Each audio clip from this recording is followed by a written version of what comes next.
নমস্কার, আমি 2025-এর এসএলএসটির নবম দশমের কল ফর ভেরিফিকেশনের একজন ফ্রেশার্স প্রার্থী। আমাদের রেজাল্ট বেরিয়েছে, আমাদের এসএলএসটি পরীক্ষার রেজাল্ট বেরিয়েছে গত 2025 সালের ডিসেম্বর মাসে, এবং এই বছর 3-4 মাস আগে অর্থাৎ ভোটের আগে আমার সাবজেক্টে 9-10-এ আমার ভেরিফিকেশন কমপ্লিট হয়ে গেছে।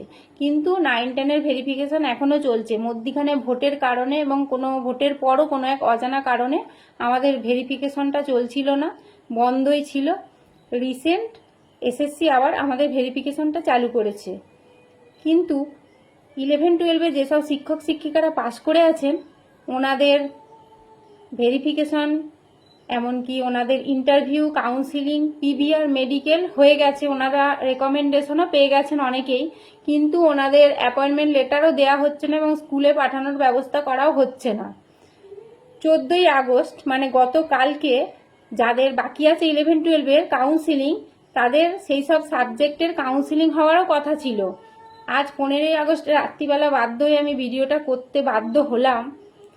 গতকাল কাউন্সিলিং হওয়ার কথা ছিল, সেটাও ওবিসি যানজটের কারণে সেই কাউন্সিলিং স্তব্ধ হয়ে গেছে। আমাদের 9-10-এর ভেরিফিকেশন তো শুরু হয়েছে, কিন্তু ইন্টারভিউ কবে হবে সেই নিয়েও আমাদের মনে অনিশ্চয়তা দেখা দিয়েছে।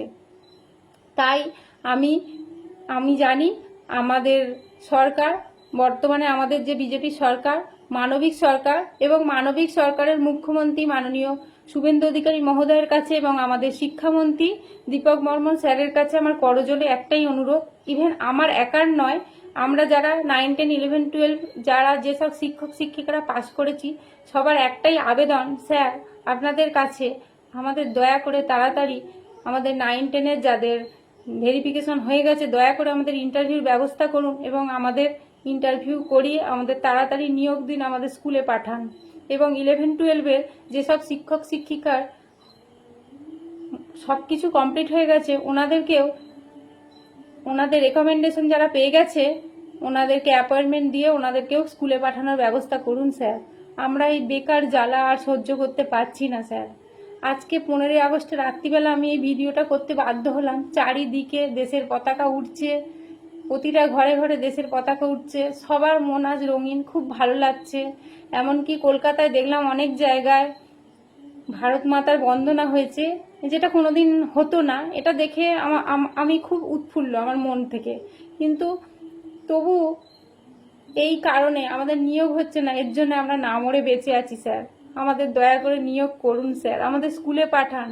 আমাদের ঠিকানা বাড়িতে না স্যার, আমাদের ঠিকানা স্কুলে। আমরা বাচ্চাগুলোকে মানুষ করতে চাই, পড়াতে চাই, আমরা স্কুলে যেতে চাই স্যার। আমাদের এই বেকারত্বের জ্বালা থেকে আমাদের মুক্তি দিন স্যার। আমাদের তাড়াতাড়ি ইন্টারভিউর ব্যবস্থা করুন এবং ইন্টারভিউ করিয়ে আমাদের স্কুলে পাঠান, এবং 11-12-এর শিক্ষক শিক্ষিকাদের দয়া করে অ্যাপয়েন্টমেন্ট দিন, তাদের স্কুলে পাঠান। এইটুকু কর জোরে আপনাদের কাছে অনুরোধ স্যার, আমাদের মুক্তি দিন।